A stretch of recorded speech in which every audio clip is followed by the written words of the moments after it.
Karibuni tena kwenye chaneli yetu. Tunakuya na solution nyingine ya kuondoa makunyanzi ukiwa nyumbani unajitengenezea dawa wewe mwenyewe. Wewe ununue hii mafuta kushopo wala msoko. Ununue na mafuta ya olive oil. Ununue na avocado. Ukimaliza ufike nyumbani wala kama tuko navyo kunyumba, anza tengeneza mafuta ya kukutoa makunyanzi wewe peke ukiwa nyumbani. Ukimaliza kuwa na hivyo vitu vitatu, kamata mafuta ya olive oil na ya coconut oil, tia mpano kumoto, kustova wala kumakala wala kumafiga, popote pale tu kwenye moto. Ukimaliza katakata mavoka yako mzuri, yamenye tu mzuri, yamenye mzuri, kisha katekate.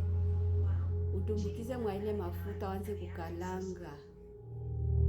Kalango na kalanga. Ukiona ile mavoka inaivya, unanyangula. Ukishanyangula unakamata kajingio.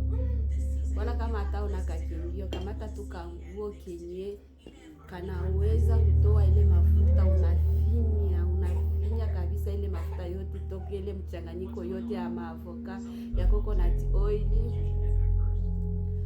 na mafuta ya olive oil. Unafinyiriria kabisa ile mafuta. Unaanza kwa sasa unapakala msura.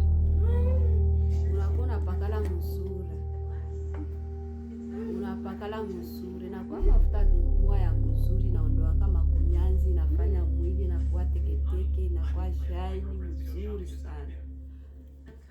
Utakia kunishukuru. Hautakuwa na makunyanzi. Kwa wale wenye bashakuwa na miaka 35 wako mundoa au hauko mundoa, wende ujitengeneze sura, uondoe makunyanzi kumwili yako popote kwenye kuko makunyanzi pote, kama ni msura, kama ni mkono, popote pale. Jo miagisu naniona hivi, nikikwambia miaka yangu na gisu naniona hivi live, hautaitika. Utasema niko nasema bongo. Lakini utaitika kujua nini juu niko munene. Nitasema yeye ya kweli kwa juu niko munene, lakini ukiangalia sura yangu hautaitika. Sasa na wewe dada, wenda jitengenezea dawa ya kuondoa makunyanzi, utengeneze sura. Wasipana za kuhesabilia miaka yenyewe hauna nayo. Sawa? Bye.